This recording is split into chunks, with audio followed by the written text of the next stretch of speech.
Hello. Okay, hello guys. As per your request, we have decided to do another recording with Ian. Ian is a wonderful person. We had him on a previous and I loved the response. It was really, really nice. Good morning, good morning. I forgot to say good morning. I'm your host Cecilia, and I hope you're going to love this recording as well as much as you loved the previous recording. I would also want you guys to also tell us what you would like on other episodes as well. Yeah, so I'm going to let Ian introduce himself. So Ian, hi. Hi, thank you so much, Cecilia, for having me back on. My name is Ian Moses. For those people who don't know me, I'm a counseling psychology student, and I'm very passionate about bringing in a positive portrayal of psychology to the masses. That is really awesome, and I think that is actually one appear me on my side. I also wanted Ian back because I love mental health. I love it so much, and I think Ian, you know how to do mental health topics very well. And like I said, we are on this journey to learn and to grow together. So we're just going to get straight into it, and I'm going to ask Ian the very first question. Are you ready? Yes, I am. Okay, then. So for my first question, I'm going to ask you. Nimesahau kuingia kuhusu topic we're discussing. So we're discussing about we're discussing about Ian's childhood growth and how he grew up from akiwa kadogo up to and how that affected yeye akiwa mtu mkubwa. So for my first question is going to be, what can you remember about your early years as a child? This is actually a very good question because childhood for me was bittersweet experience. Okay, why do I say the bittersweet experience? Because that's whereby I got exposed to various gender roles and expectations that were placed on me. And also the sweetest parts of my childhood was discovering reading and also public speaking and just thinking for myself. Okay, that's really awesome. I would like to ask, so for example, kama mimi, definitely there is an age where you don't know what is happening around you, but as you grow up, you come to realize everything. Like no, I realize, by this is my mom, this is my brother, this is my sister. This is where we live. So I would like to ask you, what environment did you grow up in? For me, I basically grew up in a lower middle class area. And the reason why I grew up in that environment was basically for me to get more acquainted to the parts of life that was there, because the place that I grew up in was it was like a gang-ridden place, because like I remember coming home from school, it was always this notion from my grandparents to be like, don't accept things from strangers. Children at that time were actually getting kidnapped, their organs were actually sold, and we had like pedophilia, like this pedophilic Catholic father that used to live there. So it was very, very dark. And I think that environment for me shaped me on how I better manage myself, how I look out for my own safety and for the safety of people around me. So you're saying that you grew up with your grandparents, right?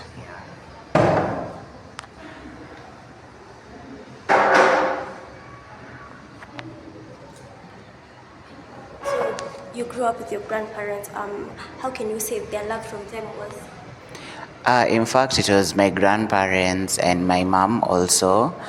The love that I am very grateful for them, because at least through me growing up with in a matriarchy, a positive matriarchy, enabled me to see the capacity of a woman's love, how women love, how women nurture life. So for me, that was very eye-opening, because I got to see and experience the love that a mother has towards their offspring, and also learning about how to love a woman also, because like the love that I got was unconditional, in spite of me being like around a child, always like the tantrum type of child. I was able to experience the endurance of a woman's love and how that transformed me up to date. So And you grew up with both your grandparents and your mom, right? Yeah. Okay, so for my next question is, I know you are a firstborn, but I know my listeners don't know that you are a firstborn. So what was expected of you when your siblings came along?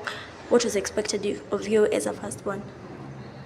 Expectations of a firstborn, they are actually being a parent, being a mentor, and also being an emotional support system for your siblings, because I have 5 siblings behind me, so I can imagine the emotional depth. It's like I'm doing maternal work, but from a masculine point of view, because it was hectic, because you're managing the desires of your younger siblings. You want them to continue being better.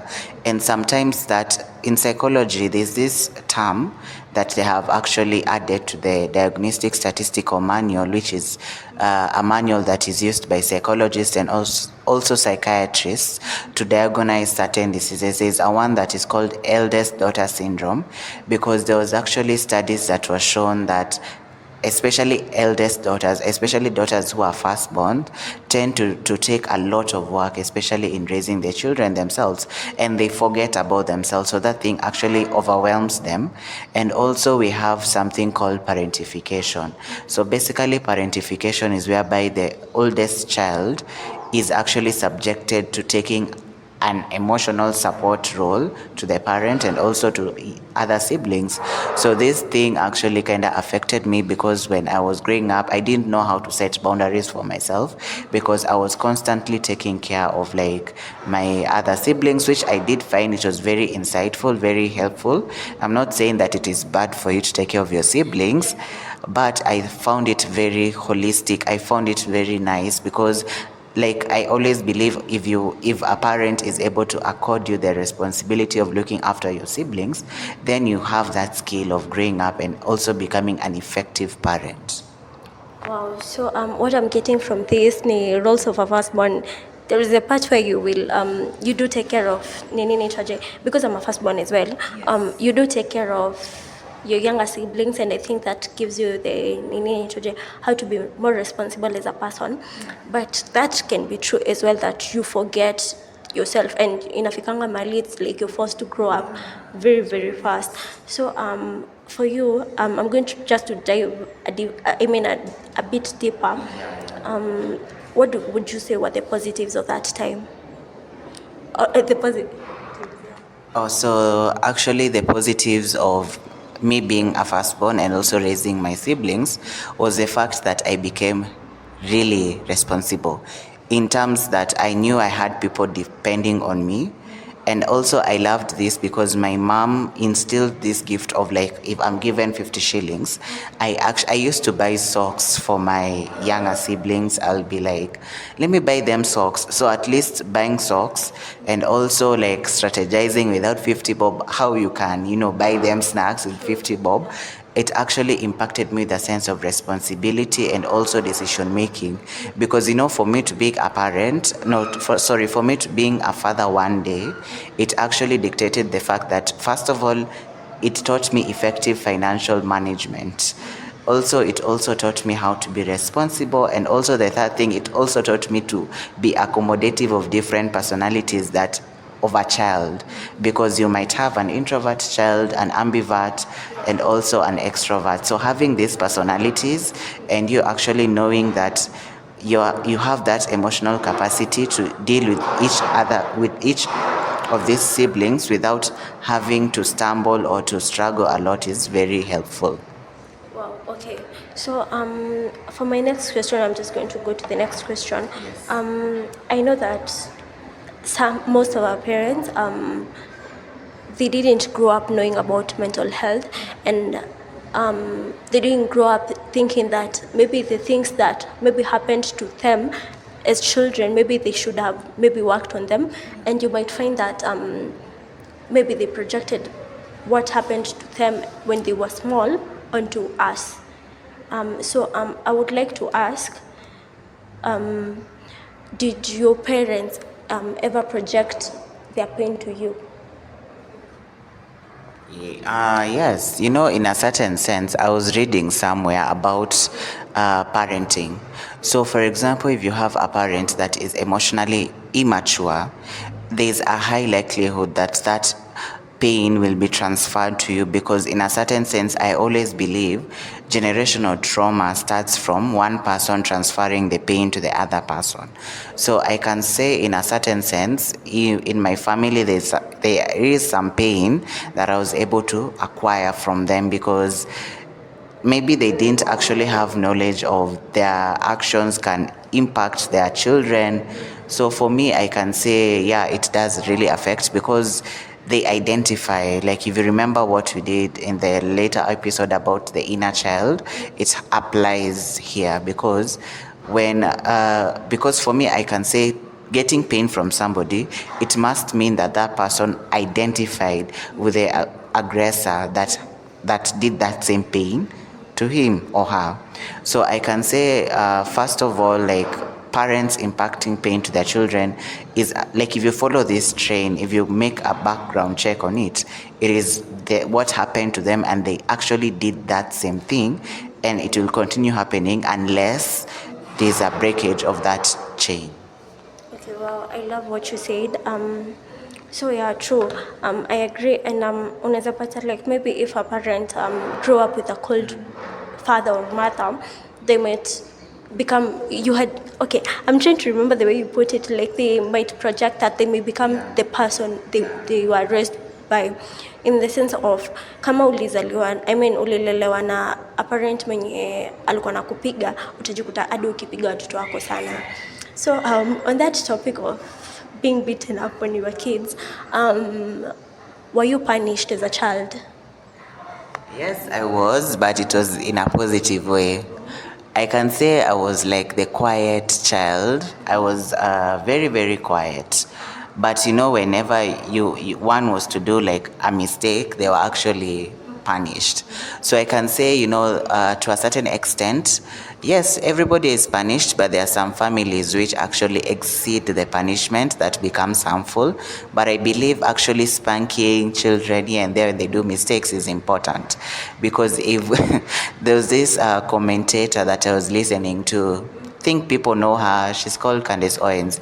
She was actually saying that, getting spanked by your parents when you're in the wrong is actually very beneficial on to how you grow up in the future, because this topic of punishment is very, very tricky, very hard, because like we have parents, like we acknowledge, who actually take the punishment on the next level. They actually harm their children, but the type of punishment that I'm talking about is positive punishment, because when you're punished by your parents, you actually get insight to what you did. So I can say beating your children or spanking your children when they do the wrong thing is very important, because if we look at the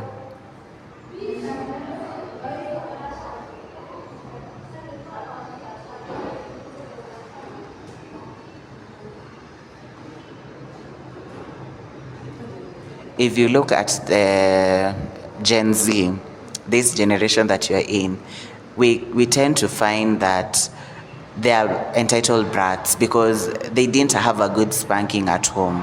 These are the type of people, some of them actually, like from what I've observed, like I always say, I wish your parents actually spanked you, because like you're acting like a child, because they are very narcissistic, because when you refuse to punish a child, you're actually encouraging these toxic bad behaviors. Because first of all, if we look, without proper positive punishment or positive reinforcement, first of all, the child become very entitled. How does entitlement show up when you're not punished?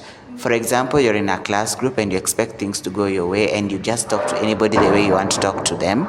Second of all, you're not emotionally resilient, because when you're actually beaten, there's this endurance to pain that you get, because you're like, painful situations will come, but I'll have a way out of it. I will learn something through this pain. And the other thing is, you will actually be more dependable, because for me, I can say I was actually beaten when I was in the wrong, and it actually helps shape my character. So I loved that it's true that punishment just stops you from making mistakes while growing up, and it helps you grow. But kuna these types of punishment yenye Okay, I've done a unit in psychology because of the degree I'm doing, and we learned something that when you beat ukizoanga kuchapa mtoto, some point you might make that child hate people. So I would like to discuss a bit on nini naitwaje, what does negative reinforcement lead to, like ukizoea kuchapanga mtoto sana ama ukizoeanga kufanya the wrong side of, I mean the wrong type of punishing a child, what would it do to the child? So, negative reinforcement basically is whereby the stimuli that you expose, the negative, harmful stimuli that you expose the child in. Because I always believe that if you consistently keep on beating the child, there's that level of rebellion that will arise because they'll get used to getting beaten, and I think that is very harmful because as parents there are some times where it warrants you to talk more than to hit. Sometimes you can, like, what parents don't understand, they always think that beating all the time without infusing insight and trying to make the child see your viewpoint will actually impact the child. I don't know whether I'm allowed to say the word Hitler here. I don't know. Am I allowed?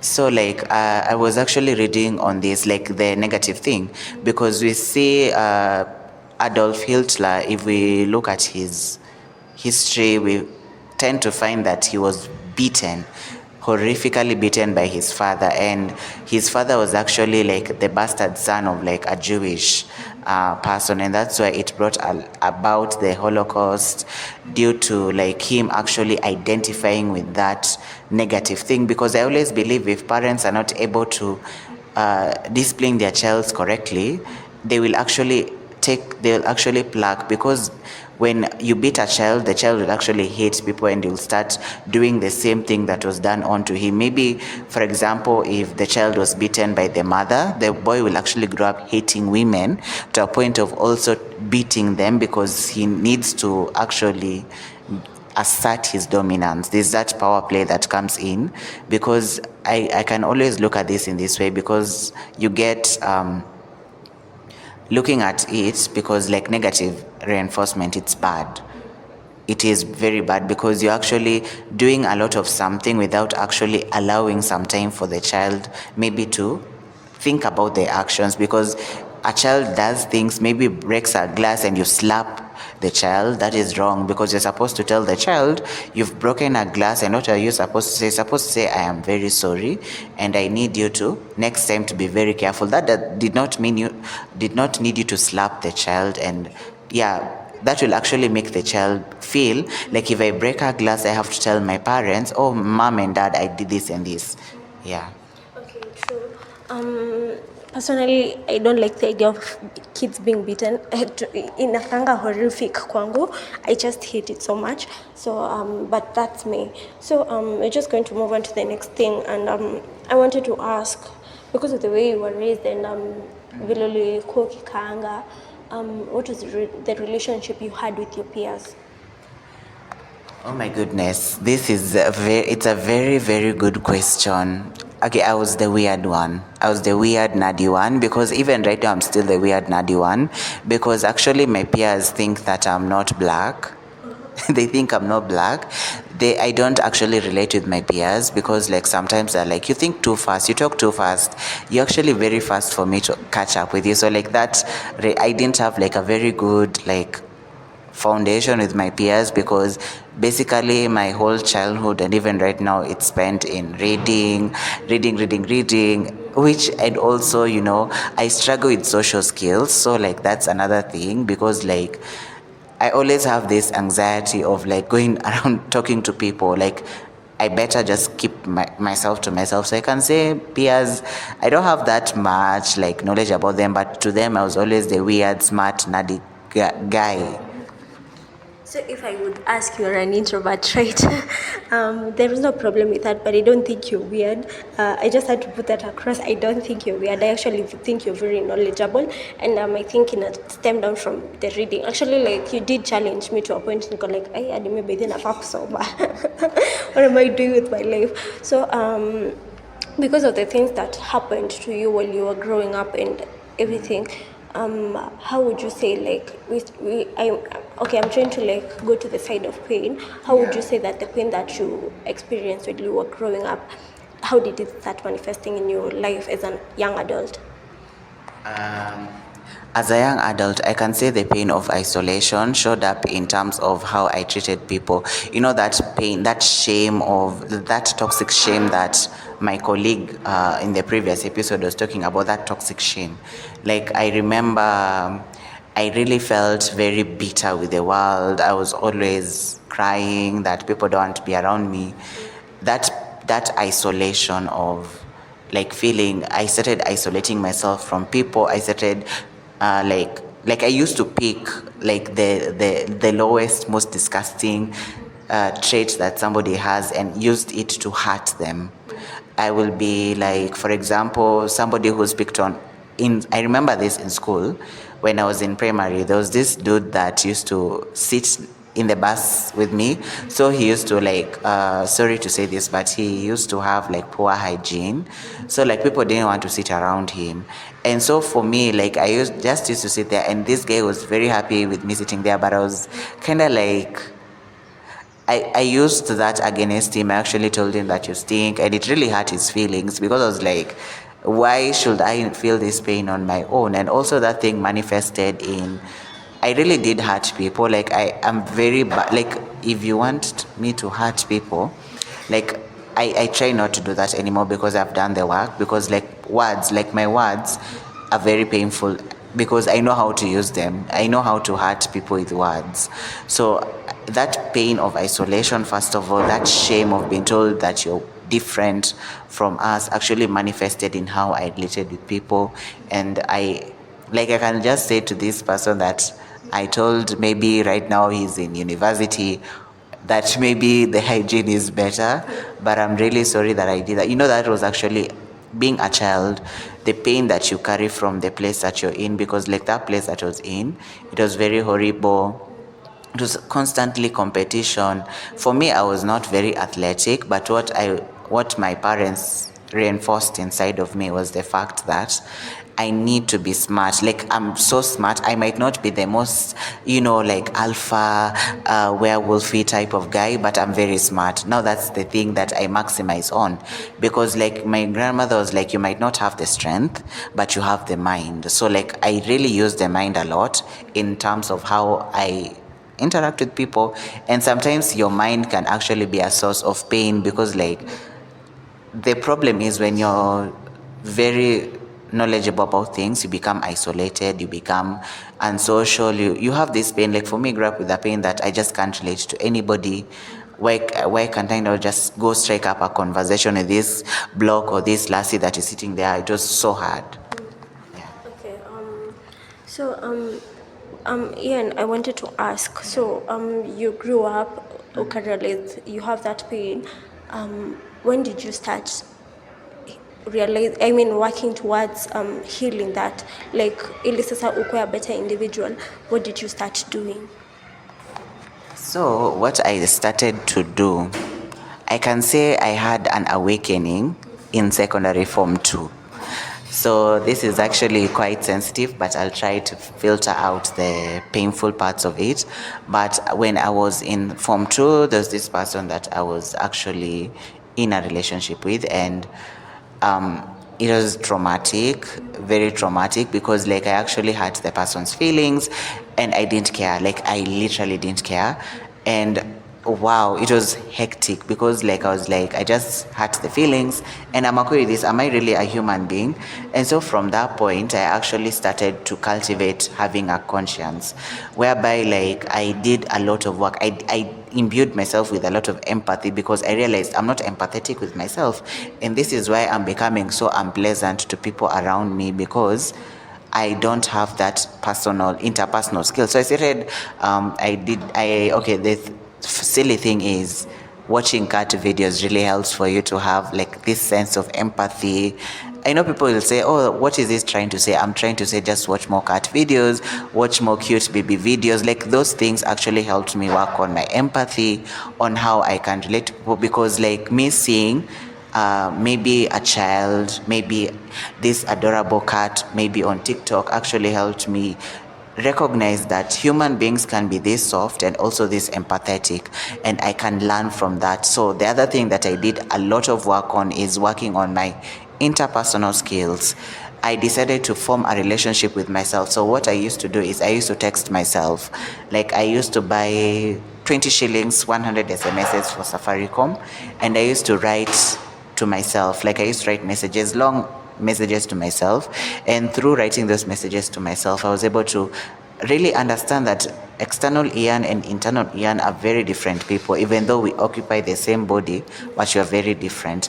Also, another thing that I did is I started having friendships, maybe one type of friendship, and I started to cultivate the art of listening, because listening is important. Listening actually strengthens relationships.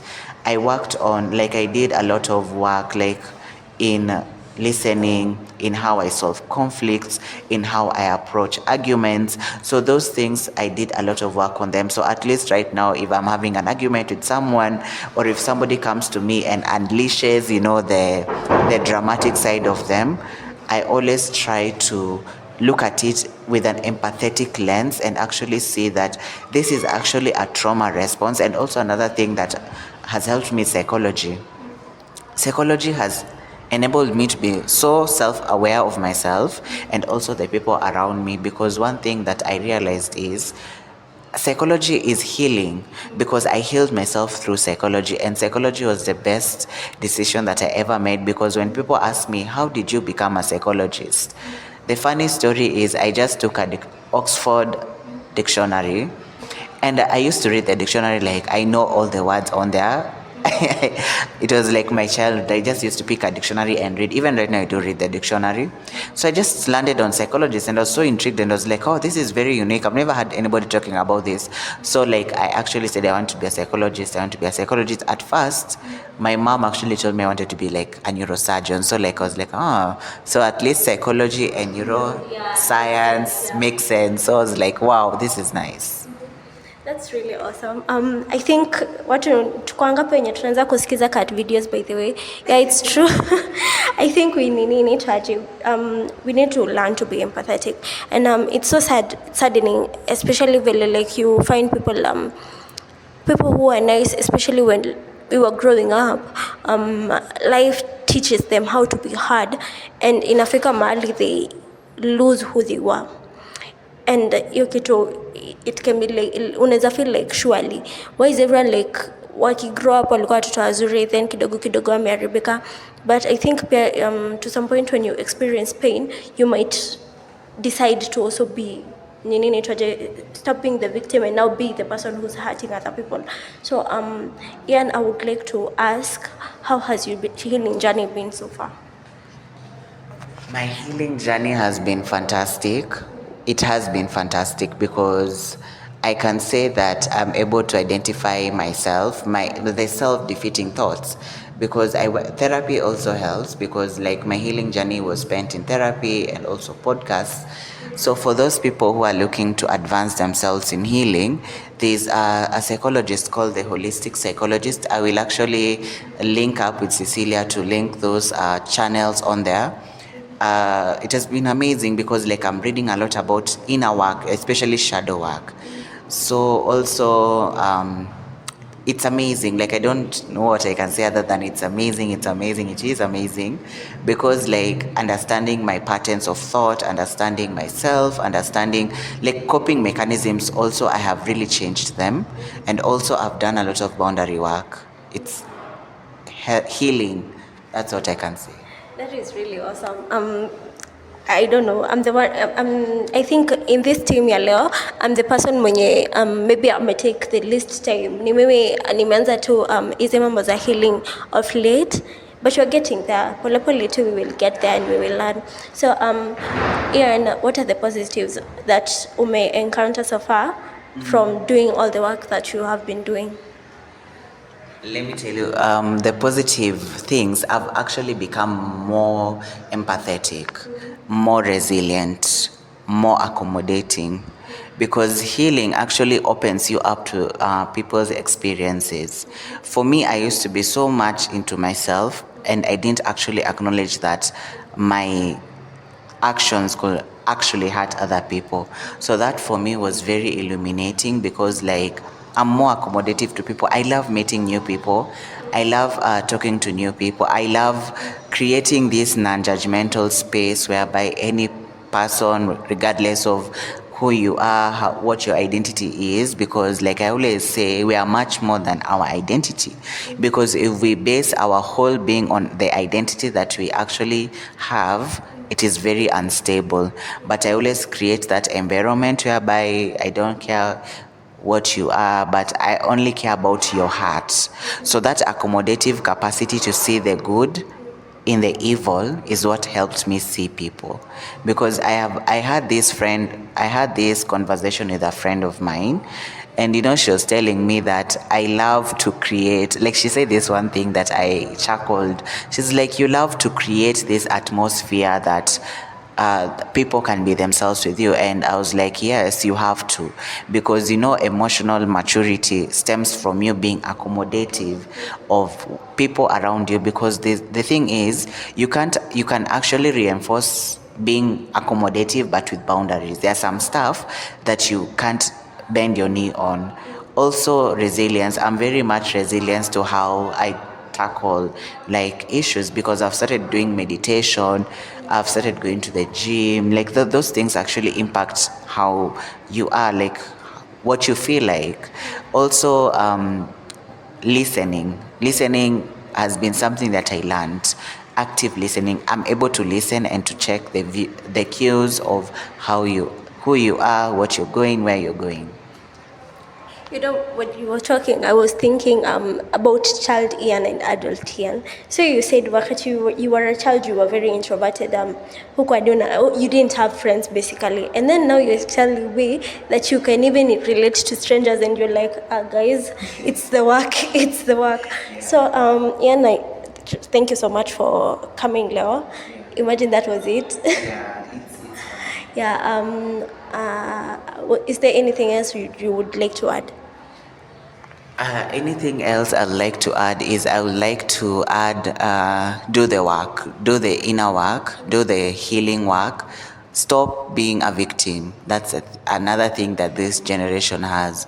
Stop making things about yourself. Stop making people feel insignificant because you want to be a pleasure-seeking object. No, you're much more than pleasure. You're much more than your situation. Because like, looking at society today, we have this pervasive nature of we are very perverse in terms of like how we treat people and how we acknowledge our own insecurities. We actually need to come up with strategies that are unique, that are very complex. Because the thing is, even with my relationships, which are friendships at the moment, what I always do is I always challenge my friends. I'm like telling my friends, who are you? How do you approach this? I always tell my friends, when you're trying to check up on somebody, I need to teach you this, because I actually saw this on another psychologist's Instagram page, and I realized that it is very profound. When you're telling somebody, how was your day? That's a very generic term, but you're supposed to challenge them to thinking by telling them, what have you achieved during the day? What failures have you encountered during the day? And how would you want me as your friend to support you in your achievements and also in your failures? When you tell that to your friends, they'll actually be shocked. They won't even have anything to say.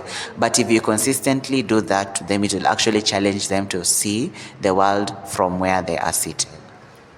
Wow, that's really lovely. Guys, so that's Ian. Isn't what he had to say about Che Tumongelelea Leo. I hope that you loved it.